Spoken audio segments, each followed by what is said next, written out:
How you guys doing? We're going to be replacing this fan today. Has a shot bearing, makes a lot of noise when it turns on, turns off. First thing to replace a fan is you have to take apart all the shingles and be very careful not to rip them. We're going to start. Taking your topmost nails out and removing your topmost shingles. In this case, we're pretty high to the ridge, so I'm taking the ridge apart first. Nails are coming out very easily. The shingles are opening up very easily. That's due to this roof being installed in the winter. When you install a new roof in the winter, or when it's usually below 45 degrees, the shingles usually don't seal right. And they can fall apart when you have high winds. They can blow off. Now that we moved the cap nails, you can push the caps up. You want to get these shingles off, and we're going to start by prying up the shingle, releasing the glue. There's glue underneath.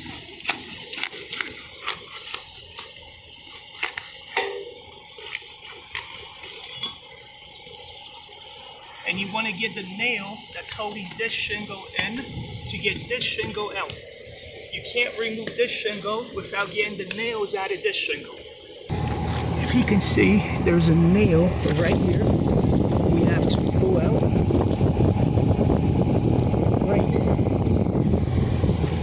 And to get it out, we put this underneath and pry it up. When you go underneath, you want to catch the nail so it comes up easily. You don't want to do this. You want to go inside. One nail here, another nail here. I'm going to come in, pry it up, down, and out. These shingles are opening up very easily. Most likely this roof was done in the winter. When you do a roof in the winter, usually the shingles don't seal too well. That's why it's so easy to open these. If this was a roof that was done in the summer, it'd be very difficult to open these shingles. Definitely 4 or 5 times longer to open them. Missed the nail here on the cap.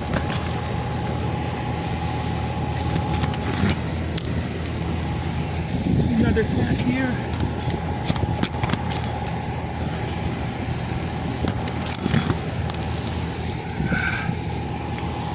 More nails.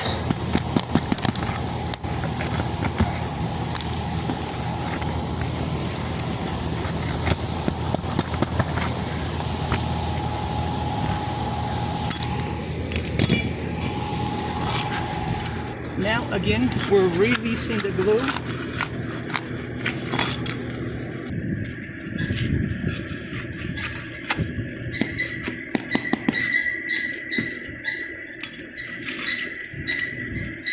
You can hear the bearings now, huh?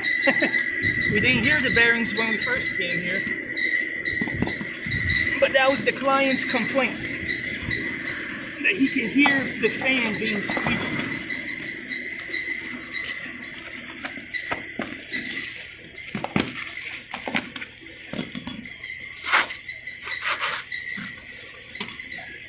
I'm going to be taking out the first shingle.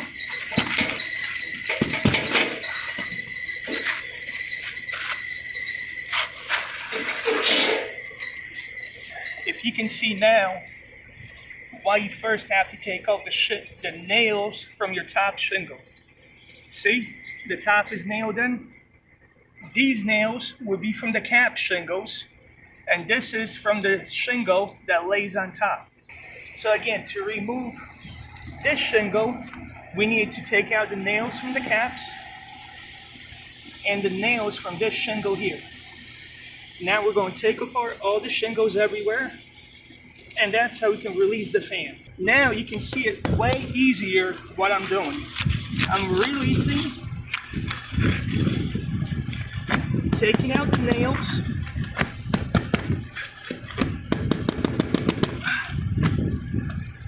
can't go too hard. You have to hit this nail right there from underneath.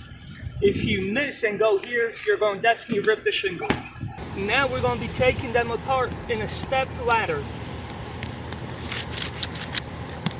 Underneath, pry up a little bit.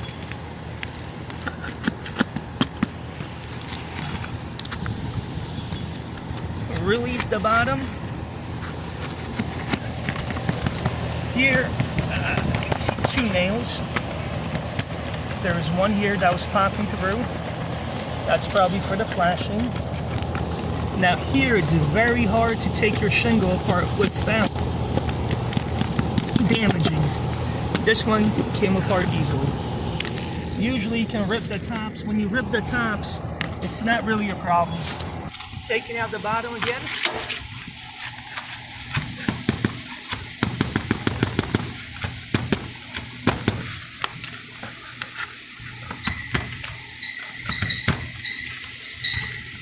We can hear the fan again, the bearings.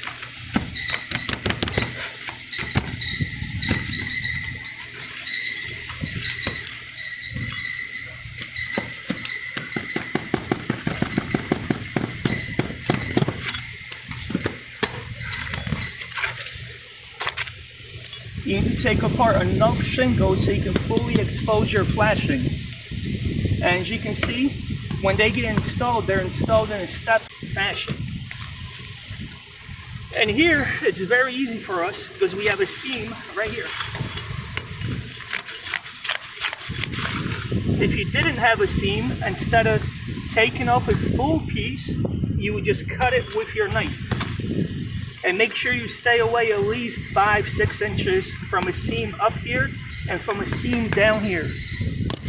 As you can see here, this nail, it's way too close to a seam. Eventually, this will be a leak on this roof. You can't have a nail within about 5 to 6 inches of a seam. So only nail that should be anywhere here is one here and maybe one here. Way too close. This will be a leak after about 10-15 years. You can see the seam and the nail way too close. Sometimes what you can do if you can't get your crowbar underneath, you can pry the shingle out and just rip it through the face. I can show you on this one. I get my crowbar next to it and just pry lightly everywhere. See?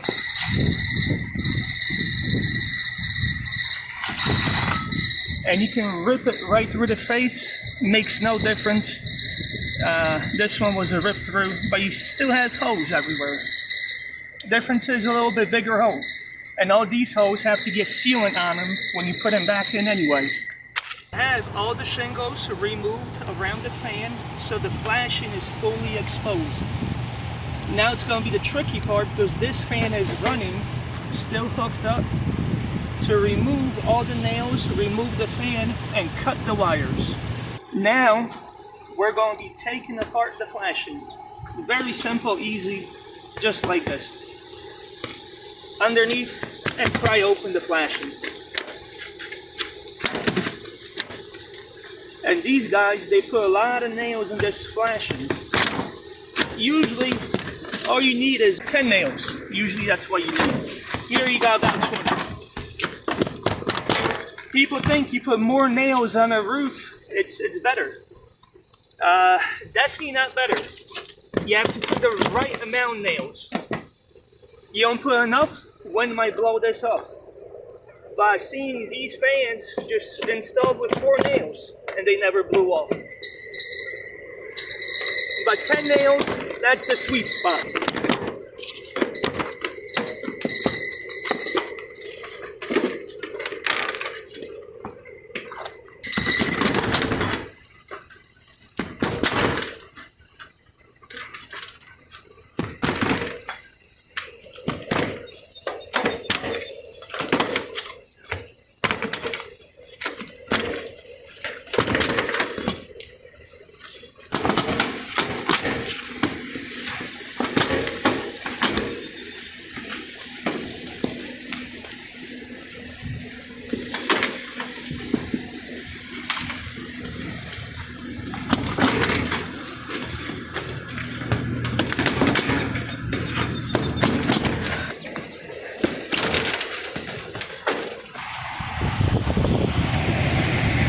This right here, this is how you can turn it off.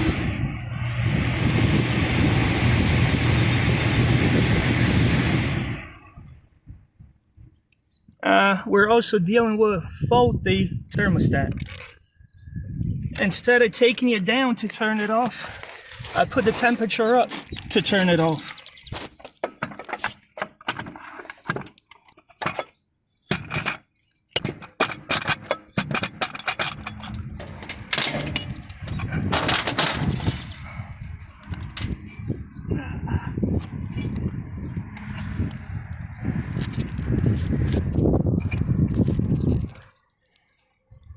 And you can see a thermostat is hooked up to a switch very nearby. Very often switch might be a couple feet away.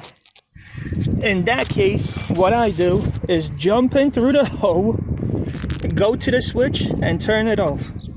Now there's no power going to here. We open up the box and disconnect power.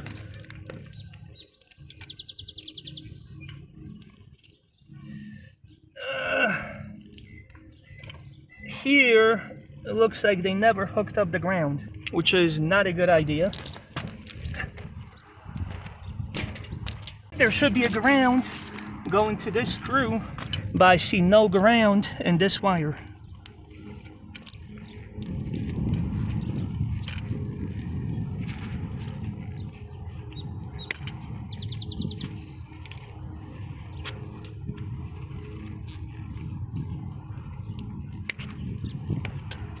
Once the wires are cut, you have to take off these screws. They hold the wire, the main cable, to this box.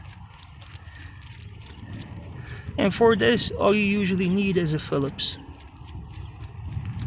All you need is a flathead for this. Oh, here we found the ground wire. We found the ground wire right here, never hooked up to the ground terminal.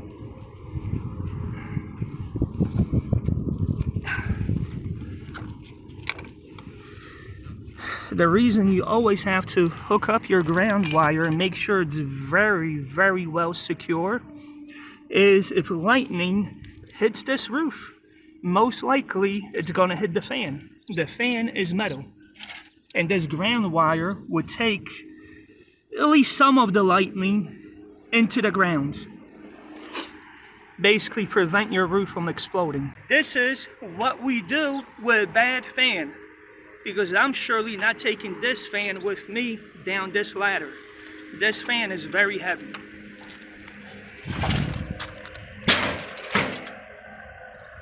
I usually use GAF.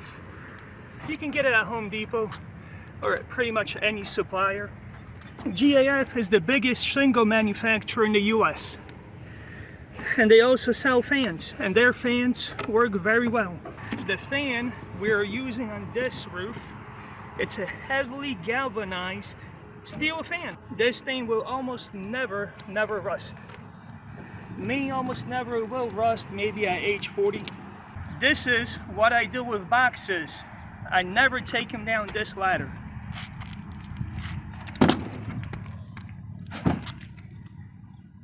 You can see all these holes here. They've broken the underlayment. It's a good idea to add new underlayment. Usually tar paper is good because it self-seals.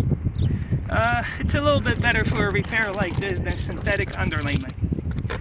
Now, if this was a leak, let's say your fan was leaking, usually it leaks from the flashing. So you will replace this exactly the same way I'm doing it now. The only reason we're replacing this fan is because the bearings were shot.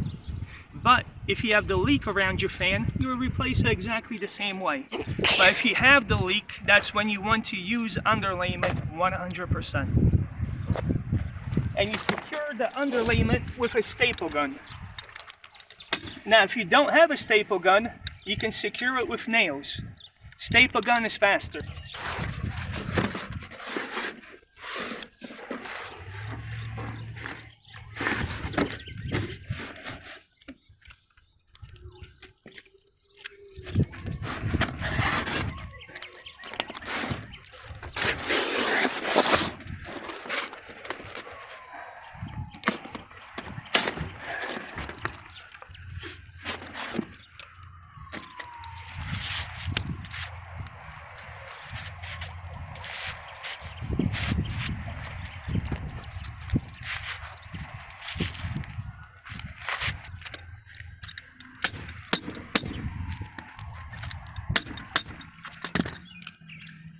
now that we have this piece in, it went underneath here, kind of to the seam, but you can see it's going over this shingle.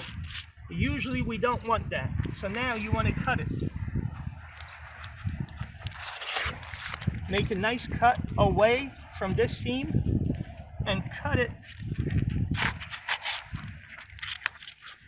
a little bit higher than where the shingle ends, because we're going to be putting sealant here.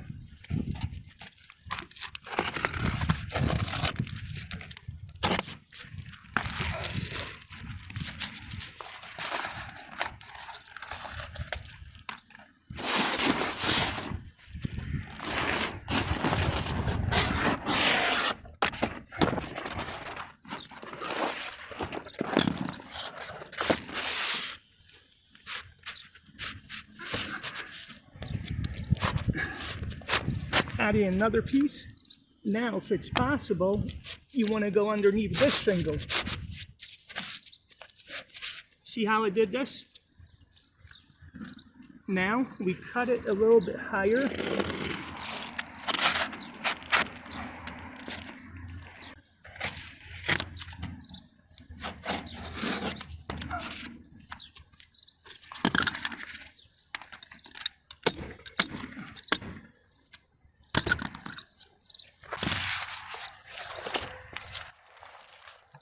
I almost always use underlayment on all my repairs.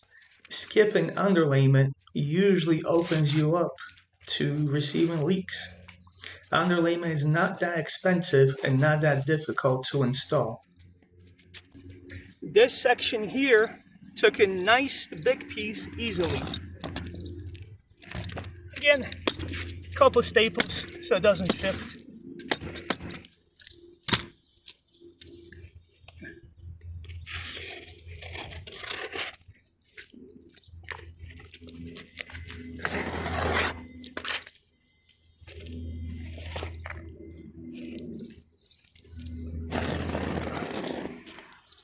Now what I'm doing here, I'm just scoring it very lightly so I can rip it. You don't want to push hard because you're going to cut the shingle.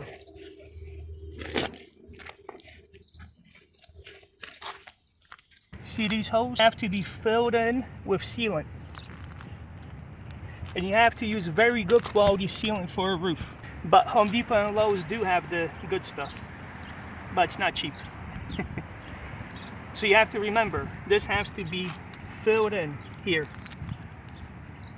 Now we're going to get to the electrical. Bring the fan over. You have to orient yourself. There's markings on the fan. See, this says up. That means this has to be pointing up when you put it in. There's always paperwork inside. I've seen people leave this paperwork and it was no good. They needed to go back in the roof, take it out. This is, again, your up, and you install it this way. Go up. Your up is up. This cord is always very, very short. I wish they would add at least another foot to this cord. But I guess that's how they save on materials, huh? Save 20 cents on the cord. You open up the box. Box releases with clips. And there's only 2 wires you have to hook up. Black is your power. White is your neutral. And your ground always has to be hooked up to the ground, and it has to be very tight. Most of the trash is already off the roof, so it's a great time now to clean up all the trash. Always want to keep nice and clean work area. Usually your work area represents your work. There's a hole here, but there's nothing to hold this wire from breaking out. So you have to put one of these in.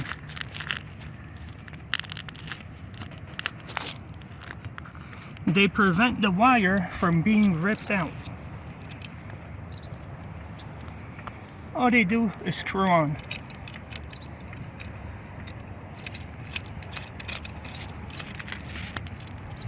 Do a hand tight. That's it. Do it the right orientation. And we're good.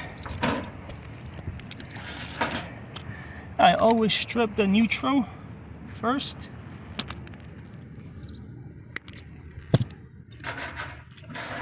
Again, this is going to be the issue. Trying to be close enough work and get it done. Goes into here. Now I'm going to tighten down the screws so the wire sits in its little groove and is nice and tight. Whenever you buy a fan, they never include your tines with it. Usually I use blue ones. Make it nice and even. Now just screw it on.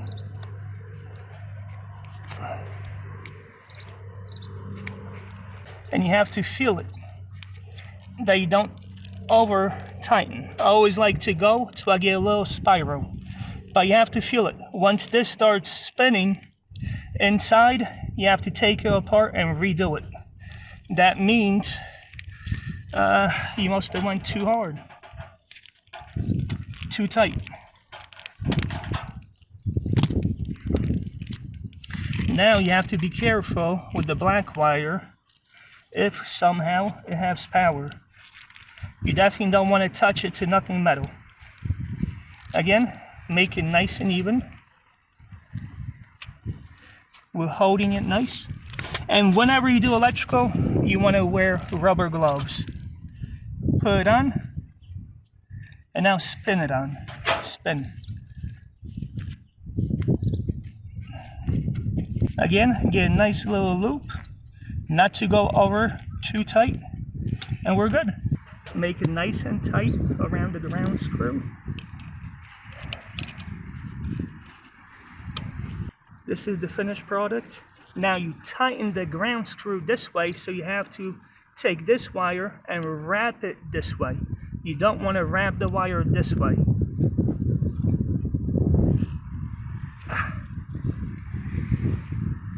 Now we put everything back in. Make sure nothing touches the metal parts. Ground wire, nothing. In my opinion, these boxes should be bigger, so nothing like that can ever happen. Wires touching. These boxes are way too small in my opinion, and closing these boxes often is a nightmare.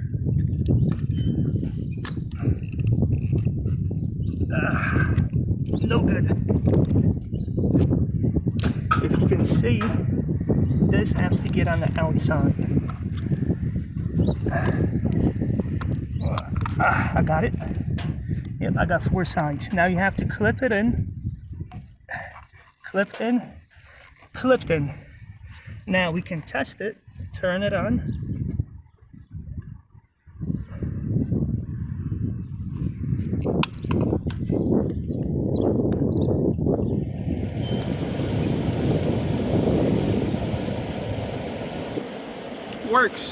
Works very well. Now you confirmed that it works. Sometimes it can be defective. I never seen these fans defective. Sometimes I did see controllers defective. Very rarely, but it happens. More often than not, the issue is going to be with the switch or the wire going to the panel. Turn it off. Now the box has to be attached. To attach it, you just put nails in it. This is pretty close, the switch. Usually the switch is pretty far away.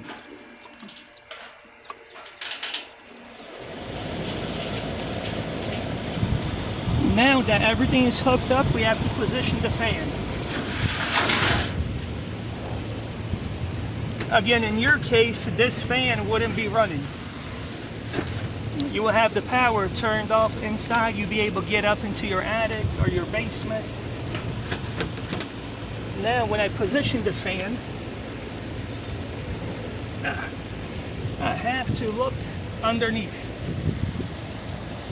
When I position the fan, I pick it up and I can see that the hole in the fan, the circle, lines up with the hole in the roof. Not easy to get you a good picture here. But you get the idea. You have to make sure the holes align very well. What I do now is put in 2 nails on top on each corner, not fully. 2 nails, not fully, not all the way in, so it doesn't shift on you. Now, I recheck it. Pick it up and recheck it to make sure it's nicely centered. This roof with this plywood hole is very big. Usually the hole in the roof is the same exact size as the circle in the fan. Now that I confirmed that it's nicely positioned, I nail it up.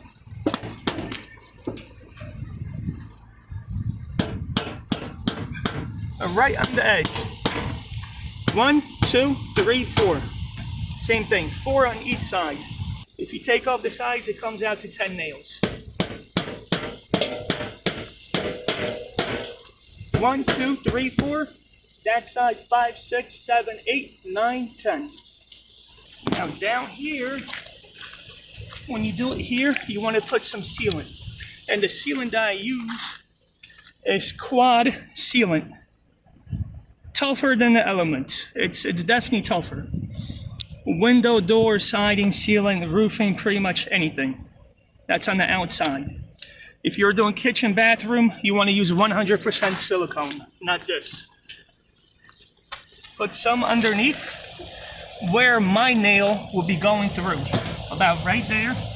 Same thing here. Some sealant where my nail will be going through. It's a double seal. Sometimes water can get in behind the flashing here and create a leak.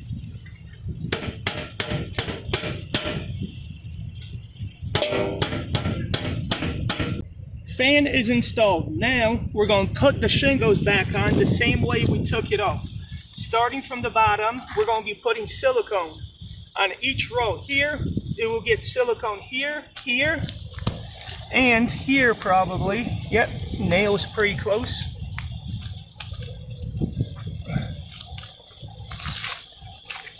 And I always put silicone here on the seam. That way you have 100% no leakage. And when we're finished, we're going to put silicone here. I call it silicone. It's not silicone, it's sealant. We're going to put sealant here, here. When we do the hose, we squeeze it in. We put this here and squeeze it into the hole, not on top of the hole. We want the sealant to go into the hole. Now you're taking the shingle, making sure it fits. Yep, it's a good fit. Seal it.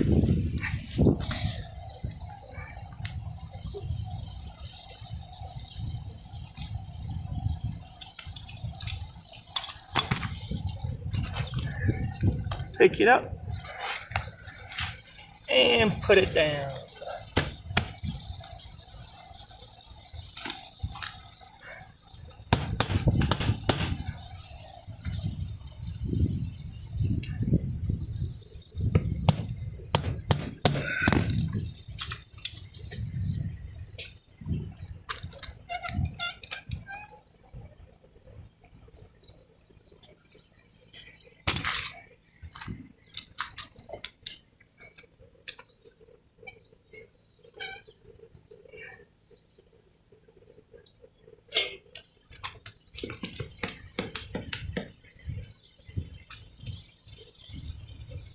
Each shingle, you want to have at least 2 nails in it.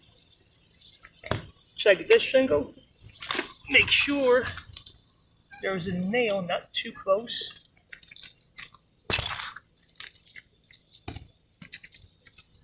Next shingle from the top. Check the fit. Decent fit. We still got sealant coming out.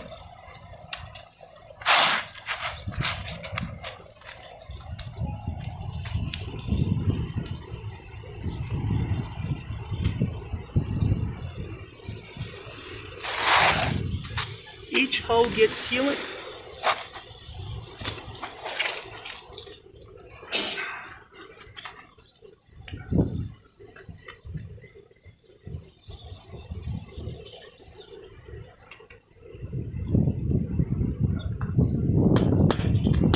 In this case, we have to nail close to a seam. You never want to nail close to a seam unless you're putting sealant in like this.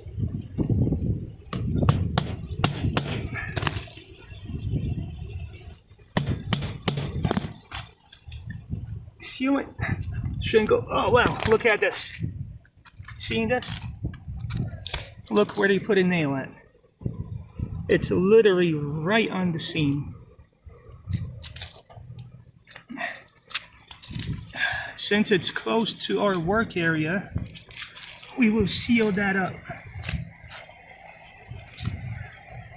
Anywhere there's a nail or nail hole, we put sealant.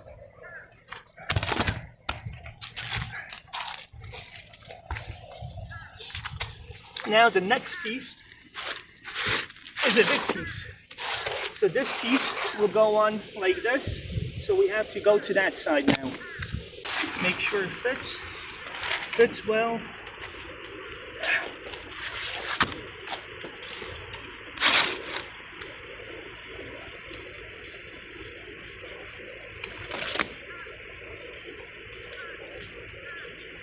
Again, on the seam. Not a good quality roof. It's not going to last. It definitely ain't going to last 30 years. If they get 20 years out of it, that'd be very good for them.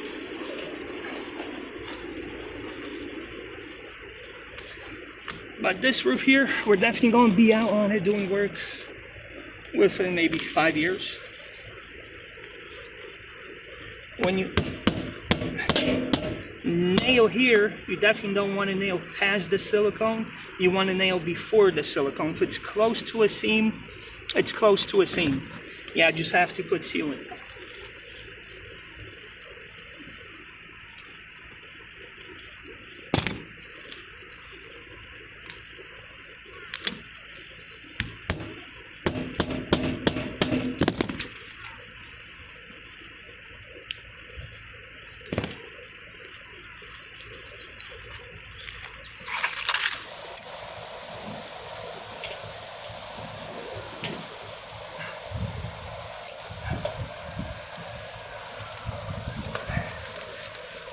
Seal it up nicely.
This shingle underneath.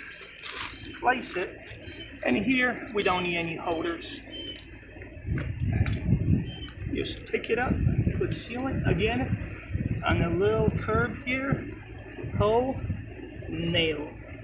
And remember, this paper went underneath over there, so no sealant is needed. The sealant does two things. It prevents leakage by sealing up your nail or your hose, and it attaches this shingle to this shingle. Because the old shingle had glue on it right here, or you can say right here. That's where these have. They usually new ones, they got glue right here. But this glue was ripped through, so it's not going to hold anymore.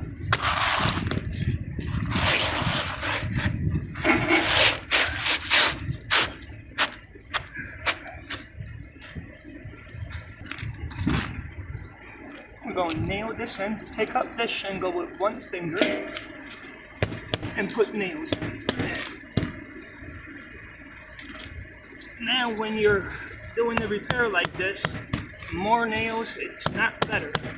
Each nail you put in like this, you're risking that you're going to rip this shingle. So in this case, less nails is better.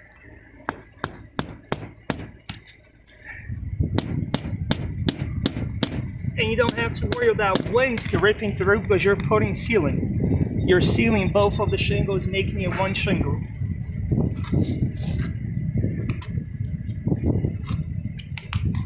Now that this is nailed in, I can pick it up and add sealant.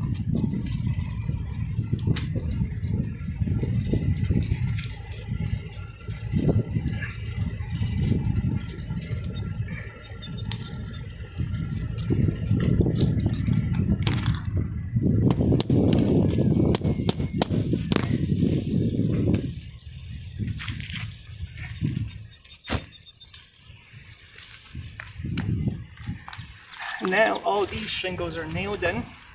This shingle was left. We have to nail this shingle in and nail the caps. Actually, we don't have to nail this shingle in, but we have to seal it up by putting nails in the caps. It's going to secure this shingle. But before we do that, let's check our silicone.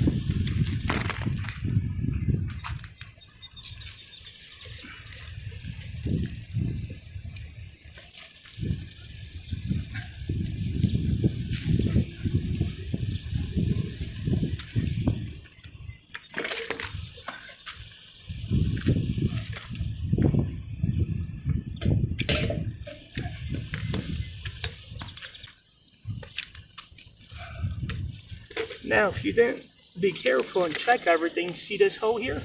It's right on the seam. If you miss this hole with sealant, you have a pretty big roof leak.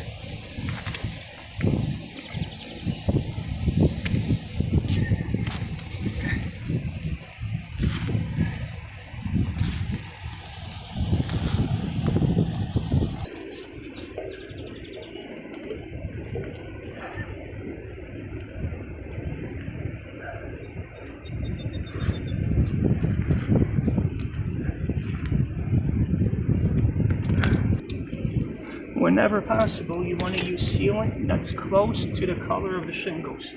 This is brown sealant. These shingles are hickory, which is the closest color, brown. Now, we're going to nail in all these caps. When you nail them, you wouldn't nail from here this way, you nail from that way, going this way.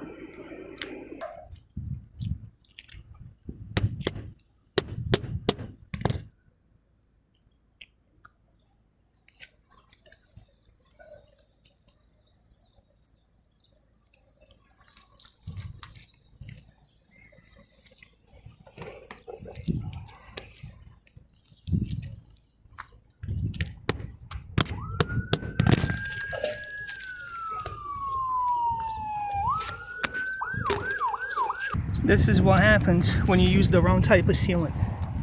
See, it's coming up, check it out. You can see the nails all cracked up. You need a sealant that dries like rubber. The word that we need right here Yep, this is where we left. Seal it.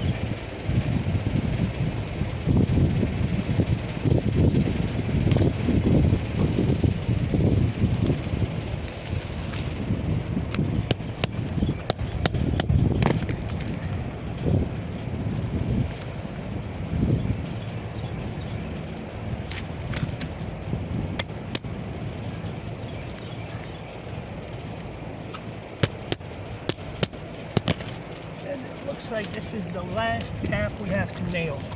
Nail it in, put sealant on the nail and the hole.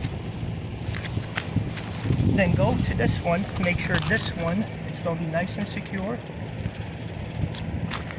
And see if this opened up. Secure it, secure it, secure it. Now, this is where a lot of people can forget and mess up and create a big leak. Hopefully you didn't forget about these holes here.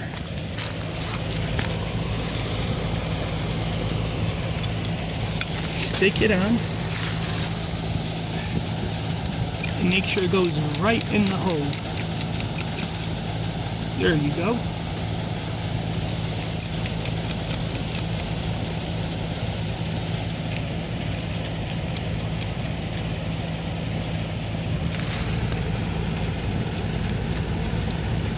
You have to squeeze it into the hole. Make sure this is tightly to the roof and you're squeezing it in the hole that's coming out through the sides.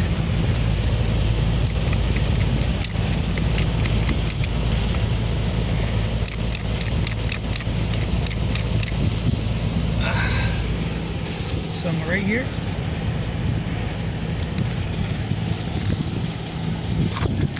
Now the trick is always use your finger.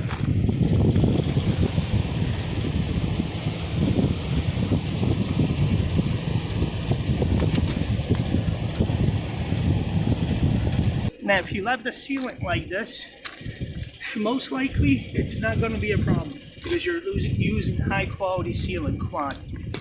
But there's an additional step I always do is put granules on top. This is called rebuilding the face of the shingle.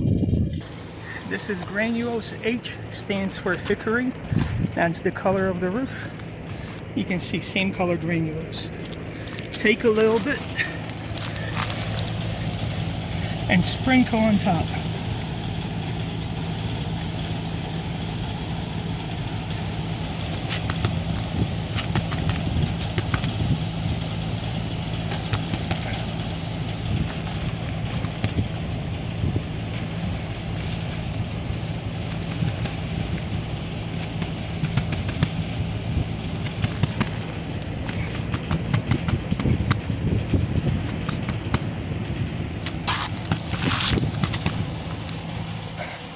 You always have to push it in. And this sealant on a day like this, it sets up very fast. This is the finished product. It looks like I was never here, and that's always the goal. I specialize in leak repairs of roofing, siding, windows. That's my specialty, to repair leaks. Please subscribe and put a thumb up to see more of my videos. Thank you.